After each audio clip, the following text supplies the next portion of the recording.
Hey guys, welcome back. My name is Rick Stone, and if you're seeing this video, then I know you've bought my course. So I just want to say thank you very much. I appreciate it. I appreciate you taking a chance on me, and I hope we can learn together and have a fun time. So in this first section, we're going to talk about all the different supplies and equipment that you need to do your seed starting.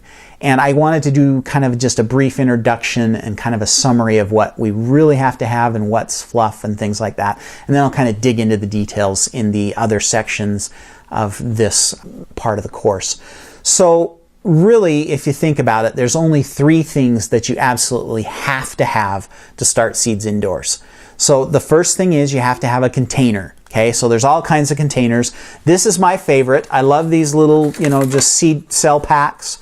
One of the important things that you can see here on the bottom is it has holes in the bottom of it. Any container that you use needs to have some holes so that the water can drain out. We don't want too much water in there.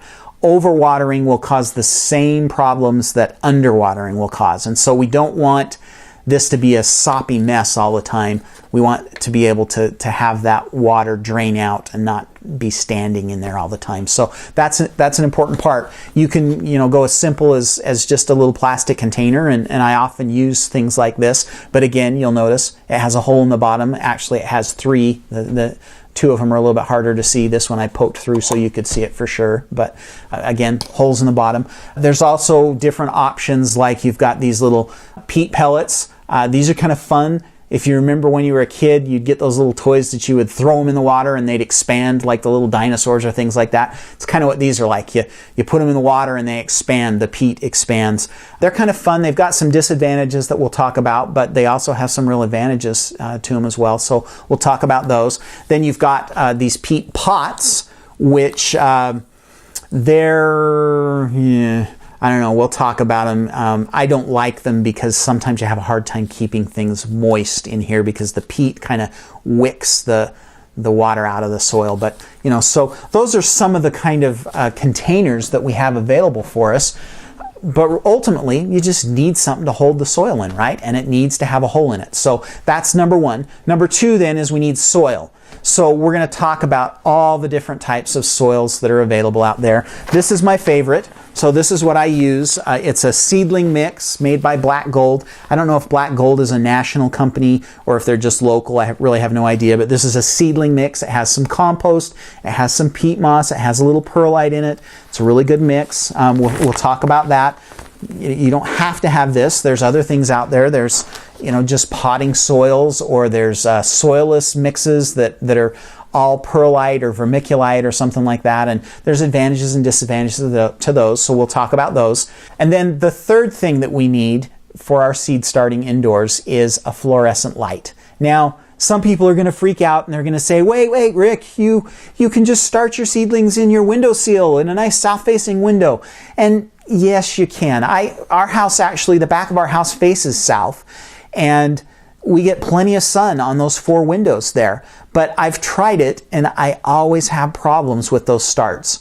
It's just so hard. You have to constantly remember every day to turn those starts so that they don't lean towards the sun. And I just always feel like whenever I try to start them in a windowsill, that I just get these long, leggy, worthless starts. And so I've quit doing it. And instead, I buy a 2-bulb fluorescent light.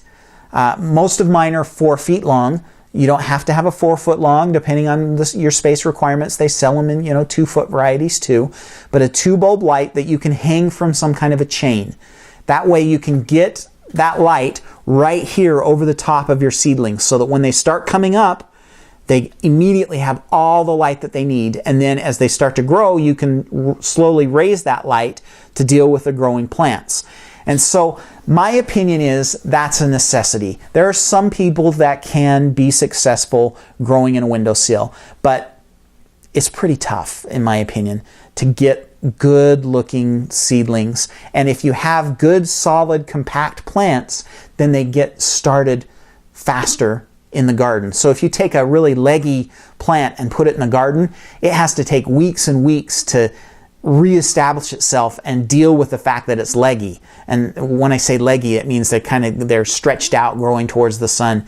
And so they just don't start out right. And so that's why I think that it's important for you to have a nice 2-bulb fluorescent light. And we'll talk about why 2 bulbs later, but you just need to have light. That's an important thing. So that's it. That's what you need. Those are the 3 basics to get started.